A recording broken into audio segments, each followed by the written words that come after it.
और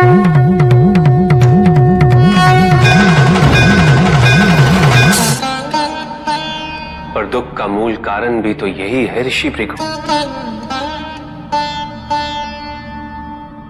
आसक्ति हमारे मन की शांति को छीन लेती,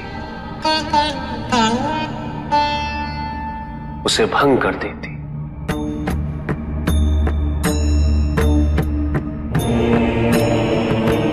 हमारी बुद्धि को स्थिर नहीं रहने देती, उसे चंचल बना देती।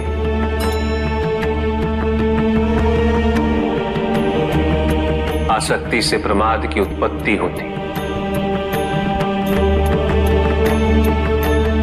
प्रमाद मद होता है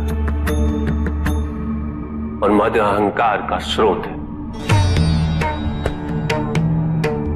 और अहंकार पूर्णतः शुभता में परिवर्तित हो जाता है, अर्थात आसक्ति अशुभता की जननी। इसलिए अनावश्यक है।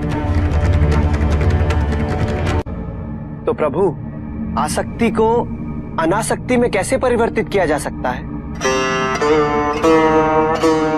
और हम आसक्ति से कैसे उबर सकते हैं प्रभु? आसक्ति से मुक्त होना ही अनासक्ति है। आसक्तिहीन होने के लिए अपने और पराये का भेद मिटाना अनिवार्य है।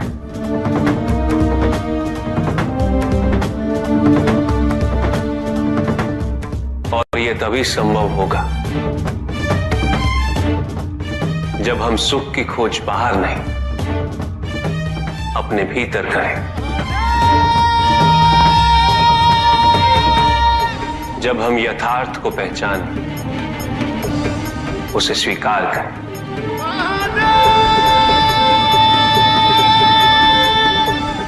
हम अपने सुख को सांसारिक तत्वों से परिभाषित नहीं करें। जब तक हम ऐसा करते रहेंगे, हम बंधते जाएंगे। जब हम स्वयं अपने भीतर झांकना आरंभ करेंगे, हमारी मुक्ति का मार्ग स्वतः प्रशस्त होता जाएगा। महादेव, आपने हमें दुख का कारण तो बता दिया। प्रभु, ये विवाह मुझे स्वीकार्य नहीं है प्रभु।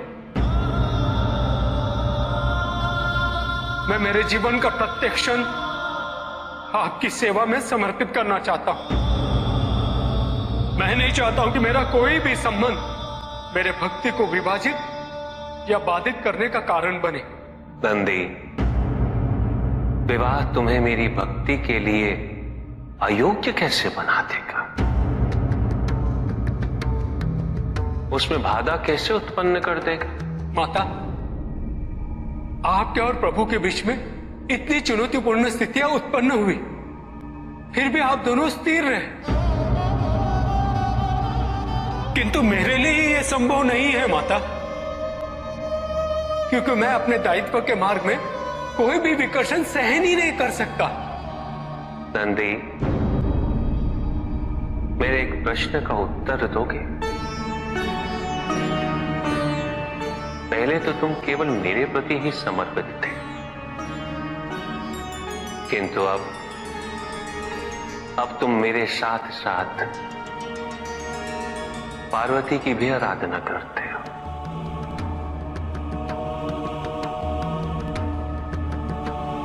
क्यों? प्रभु,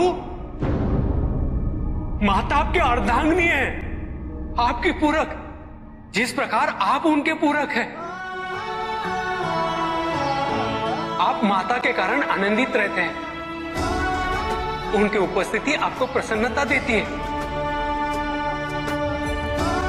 अन्यथा आपको इतना हर्षित उनसे पहले मैंने कभी नहीं देखा है। फिर कुमार कार्तिकेय का जन्म, अशोक सुंदरी का जन्म, और फिर हमारे गणेश का जन्म। प्रभु, इस प्रकार मैंने कैलाश को पूर्ण होते हुए देखा है, और यह सब माता के कारण ही हुआ है। प्रभु, जिस कैलाश में आप वास करते थे, उसे माता ने निवास बना दिया, इस कैलाश को संपूर्ण कर दिया।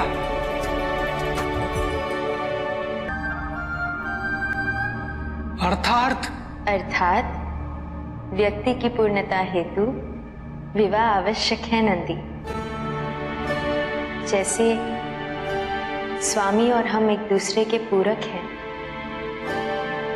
उसी प्रकार तुम्हारी अर्धांगिनी और तुम एक दूसरे के पूरक बनोगे। विवाहित जीवन की अनुभूति, परिवार का सुख, उसके सुख और उसकी सुरक्षा के लिए संघर्ष, ये सभी अनुभूतियां व्यक्ति के विकास के लिए अनिवार्य है नंदी। किंतु प्रभु, मेरी स्वतंत्रता। स्वतंत्र तो वो नहीं है नंदी जो विवाह के विचार से भयभीत तो होते हैं या संकोच करते हैं, क्योंकि स्वतंत्रता तो वो है जो किसी भी विचार से प्रभावित ना हो, किसी भी सुख, किसी भी दुख से प्रभावित ना हो। और जो व्यक्ति इतना तटस्थ हो, जागरूक हो, उसकी स्वतंत्रता को तो विवाह से भी प्रभावित नहीं होना चाहिए। और फिर क्या गणेश, कार्तिकेय और अशोक सुंदर, ये सभी विवाह उपरांत परिवर्तित हो गए। क्या उनका विवाहित होना उनकी भक्ति और उनके समर्पण में बाधा बन गया नंदी? उनकी स्वतंत्रता में बाधा बन गया? क्या अपने माता पिता के प्रति उनका प्रेम और उनका सेवा भाव घट गया नंदी? फिर मेरे एक और पुत्र को ये चिंता क्यों?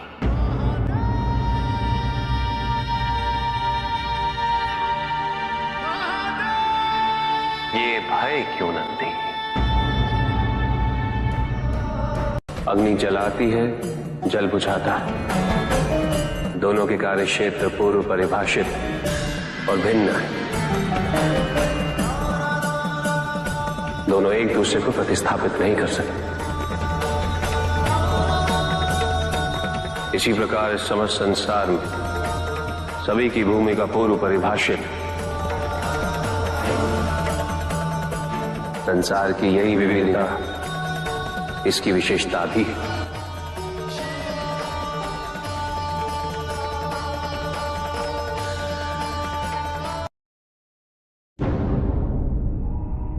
सृष्टि के निर्माण उपरांत एक बार नारायण ने तप के लिए महादेव से उत्तम स्थान के निर्देश की याचना की। महादेव ने अपनी प्रेरणा से समस्त तेज संपन्न अत्यंत शोभायमान पंचकोशी नगरी का निर्माण किया।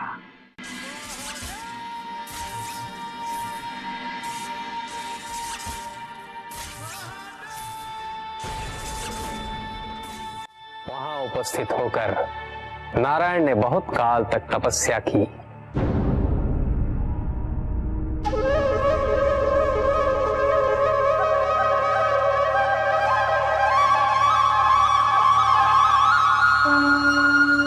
नारायण की तपस्या के अनंतर ही उस क्षेत्र में महादेव की कृपा से अनेक नदी नद सरिताएं उत्पन्न हुई।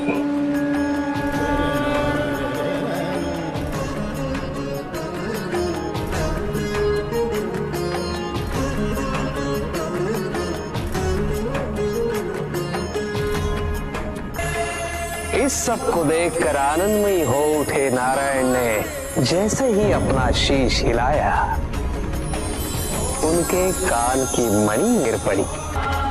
मणिकर्णिका के उस पंचकोश वाले विस्तृत क्षेत्र को महादेव ने अपने त्रिशूल पर धारण किया। महादेव ने अपनी शक्ति से उस पंचकोशी तीर्थ को सभी 14 लोकों से पृथक रखा और आगे इन सब से अलग उसको मृत्युलोक में स्थापित किया। नारायण की ये मणिकर्णिका हमारे द्वारा निर्मित इस विश्व में स्थान पाए और सभी जीवों को हमारी ओर लाने का साधन बने। महादेव, आपने कहा था कि आप इसे इस लोक में स्थापित करेंगे। अब समय आ गया है। महादेव की कृपा से उस मणिकर्णिका का विस्तार पंचकोश तक हो गया। ये मणिकर्णिका पंचकोश की काशी बनकर इस पृथ्वी पर सदैव रहेगी। यह अविनाशी है, चिरकाल तक। सृष्टि के अंत के पश्चात भी इसका अंत नहीं होगा। ये भूमि मुझे सदैव प्रिय रहेगी। क्या तप करके स्वयं नारायण तीनों लोकों को प्रकाशित किया, इसीलिए ये मुझे अत्यंत प्रिय है। मैं इसे कभी भी नष्ट और विनष्ट नहीं होने दूंगा। ब्रह्मदेव, जब संसार के आवर्तन के पश्चात प्रलय आएगा, मैं इस काशी को पुनः अपने त्रिशूल पर धारण करूंगा और नवीन संसार में पुनः स्थापित करूंगा।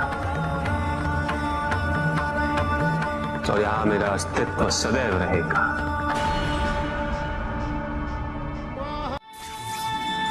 महादेव ने उस क्षेत्र से अपने आत्मिक योग को ध्यान में रखते हुए अपने ज्योतिर्लिंग को वहां स्थापित किया, जो इस क्षेत्र से कदापि पृथक नहीं हो सकता। विश्व की स्थापना तो हुई, किंतु इस ज्योतिर्लिंग को आपने उस स्थान पर स्थापित किया है जिसकी ऊर्जाएं विश्व से परे। इस ज्योतिर्लिंग को विश्वेश्वर ज्योतिर्लिंग के नाम से जाना जाएगा।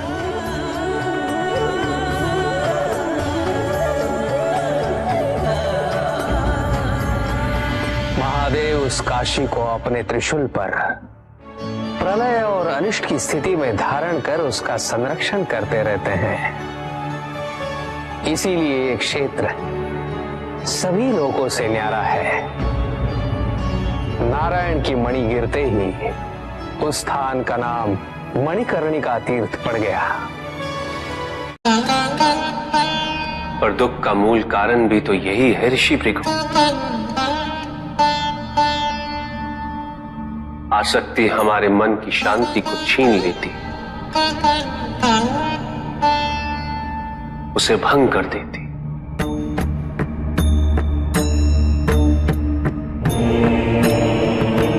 हमारी बुद्धि को स्थिर नहीं रहने देती,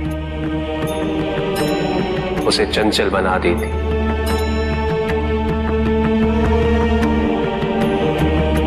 आसक्ति से प्रमाद की उत्पत्ति होती,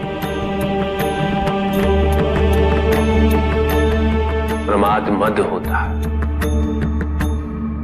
और मद अहंकार का स्रोत है। और अहंकार पूर्णतः शुभता में परिवर्तित हो जाता है, अर्थात आसक्ति अशुभता की जननी। इसलिए अनावश्यक है। तो प्रभु, आसक्ति को अनासक्ति में कैसे परिवर्तित किया जा सकता है? और हम आसक्ति से कैसे उबर सकते हैं प्रभु? आसक्ति से मुक्त होना ही अनासक्ति।